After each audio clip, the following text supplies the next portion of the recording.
Everyone, one of the most awaited company ITC जिसका result आ चुका है। हम लोग आज इस कंपनी का एनालिसिस करेंगे। कैसा रिजल्ट है, रिजल्ट अच्छा है या खराब है, हम लोग को क्या करना चाहिए, इस कंपनी में हम लोग को लॉन्ग टर्म के लिए पैसे डालने चाहिए या नहीं चाहिए।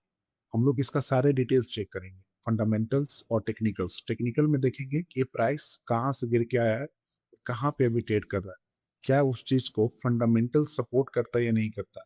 हम लोग सारी चीजें पे वन बाय वन करके डिस्कस करेंगे। तो इसका मार्केट कैप है 3.5 लाख करोड़। वन टाइम पे ये तकरीबन 6 लाख करोड़ के आसपास हुआ करती थी कंपनी, बट अभी फिलहाल क्योंकि इसका प्राइस घटा है इसलिए इसका मार्केट कैप भी घट चुका है।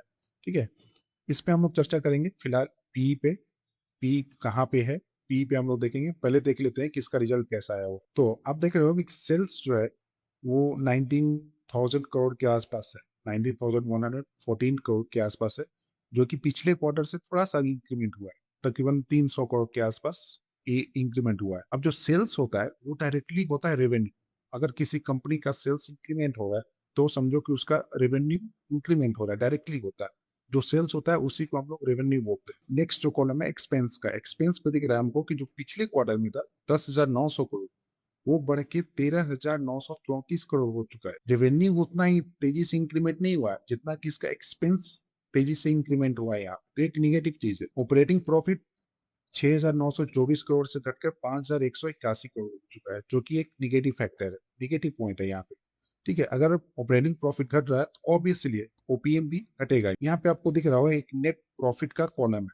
नेट प्रॉफिट यहाँ पे कितना है, 4,500 करोड़, जो कि पिछले क्वार्टर से चौवन 5470 करोड़ था, वहां से घट के 4500 करोड़ के आसपास हो चुका है। सो इन द सेंस ये कंपनी एक बहुत ही निगेटिव रिजल्ट इस बार पेश किया है। आप देख रहे हो ना, ईयर ऑन ईयर अगर देखते हो आप, जो पिछले जून का क्वार्टर है वहां पे कितना था प्रॉफिट, 5343 करोड़ का था, वहां से घट के 4500 करोड़ हुआ। मतलब ईयर ऑन ईयर बेसिस पे भी ये बहुत नीचे है, और क्यू ऑन क्यू बेसिस पे भी बहुत इसका प्रॉफिट कम आया है। सो अगर नेट प्रॉफिट कम होता है तो ईपीएस भी इसका घटेगा। जो पिछले क्वार्टर में इसका ईपीएस 4.3 था, अब ये घट के हो चुका है 3.51। ठीक है, तो ये निगेटिव फैक्टर। फंडामेंटल एनालिसिस में एक और फैक्टर बहुत ही इंपॉर्टेंट होता है, वो होता है share holding pattern. Share holding pattern से हम आपको दिखेगा कि प्रमोटर का हिस्सा कितना है, डीआईआई एफआईआई का हिस्सा कितना है, पब्लिक का हिस्सा कितना है इसमें। यहाँ पे आप देख रहे हो कि कॉलम जो है वो शेयर होल्डिंग पैटर्न का कॉलम है। इसमें प्रोमोटर्स नहीं है, सिर्फ एफआईआई, डीआईआई, गवर्नमेंट और पब्लिक है। तो देखते हैं, यहाँ पे आपको दिख रहा होगा कि एफआईआई ना कंटिन्यूअसली पिछले मार्च 2025 से अपना शेयर्स बेच रही है। 39.87%, फिर 37.98, फिर 37.39, 36%, 34 और अभी 34.23। मतलब क्वार्टर और क्वार्टर बेसिस पे हर क्वार्टर में कुछ ना कुछ अपना एफआईआई अपना हिस्सेदारी बेच रही है। खरीद कौन रहा है, तो एक सेकंड कॉलम है यहाँ पे डीआईआई का। डीआईआई क्या कर रही है, यहाँ पे मार्च में थोड़ा सा अपना स्टेक बढ़ाई थी, ऑलमोस्ट 1% के अप्रोक्स। फिर इसने ऑलमोस्ट 2% के अप्रोक्स इंक्रीमेंट किया डीआईआई जून क्वार्टर में। फिर यहाँ पे भी बढ़ाई है, फिर यहाँ पे 48% किया है। मतलब एफआईआई बेच रहा है और डीआईआई उस चीज को खरीद रहा है। बट इस क्वार्टर में क्या हुआ, जून क्वार्टर में एफआईआई ने तो बेचा ही, बट खरीदने वाला कौन सा है, पब्लिक। अगर किसी भी कंपनी में पब्लिक का शेयर होल्डिंग परसेंटेज इंक्रीमेंट हो रहा है तो दैट मीन्स कि कोई बड़ा फंड बेच रहा है और ये पब्लिक खरीद रही है इस चीज को, तो एक नेगेटिव फैक्टर माना जाता है। ठीक है, सो आप देख रहे हो ना कि एक ओवरऑल इसमें नेगेटिव सिनेरियो बना हुआ है। चाहे आप शेयर होल्डिंग पैटर्न देख लो, या फिर आप क्यू ऑन क्यू का रिजल्ट देख लो, या ईयर ऑन ईयर बेसिस पे रिजल्ट देख लो, दोनों में इसका फैक्टर नेगेटिव। यहाँ पे एक और फैक्टर है कंपाउंड सेल्स ग्रोथ, ये भी इसका नेगेटिव चल रहा है, -3% पे है। तो हर एक फंडामेंटल एनालिसिस में हम लोग देख रहे हैं यहाँ पे कि हर एक चीज पे निगेटिव फैक्टर है यहाँ पे। इसमें एक और सबसे बड़ा फैक्टर होता है पीई का। पी हम लोग देखते हैं कि इस कंपनी का पी कहाँ पे ट्रेड कर रहा है, क्योंकि रिजल्ट खराब आया है तो पी क्या होगा, इंक्रीमेंट हो जाएगा, पी पी बढ़ जाएगा।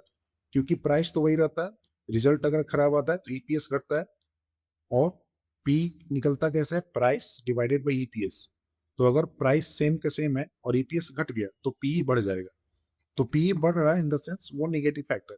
यहाँ पे अगर आप पी देखोगे इसका लास्ट 10 ईयर का, तो लास्ट टाइम जब पी यहाँ पे ऑलमोस्ट 14, और जब इसका पी 12-13 के आसपास आता है तो यहाँ से बाउंस करता है इसका स्टॉक प्राइस। तो देखो अभी कहाँ पे ट्रेड कर रहा है इसका पी, पी अभी इसका अराउंड 17, 18 और 20 के आसपास, 17.8, ऑलमोस्ट 18 के आसपास है।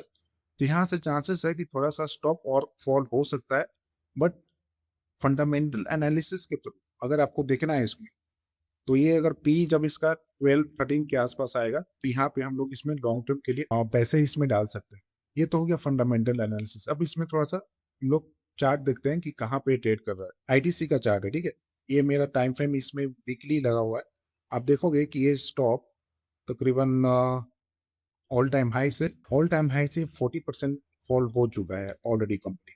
सो यहाँ पे दिख रहा है कि सारे ईएमए के नीचे ट्रेड कर रहा है। 200 ईएमए ऊपर है, 21, 50 सारे चीजें के नीचे ट्रेड कर रहा है। दैट मींस एक नेगेटिव सिनेरियो इसमें बना हुआ है ऑलरेडी।